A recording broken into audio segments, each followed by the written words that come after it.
আলাইকুম গাইস, দেখেন আমাদের নজরুল ভাই এই বাড়িটার ভিতরে অনেক ফল গাছ লাগিয়েছে। তো দেখেন এই গাছে একটা শসা ধরেছে, আরও কিন্তু ধরেছে। দেখেন এই তো এই পাতার ফাঁকে ফাঁকে দেখেন, তারপরে আরো বিভিন্ন বিভিন্ন ফল গাছ আছে।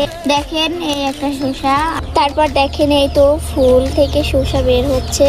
আরো কিন্তু এখানে তারপর দেখেন বেগুন আছে, মশলা দিলে অনেক বেগুন ধরেছে গাছে। দেখেন এই তো দেখেন এই গাছেও আছে শসা। এটা হয়েছে থাই মালটা, দেখেন দেখতে কত সুন্দর, মশলা দিলে নতুন বের হয়েছে। আমাদের কিউট দুটো খরগোশ আছে, খরগোশের বাচ্চা দেখতেই পাচ্ছেন আপনারা।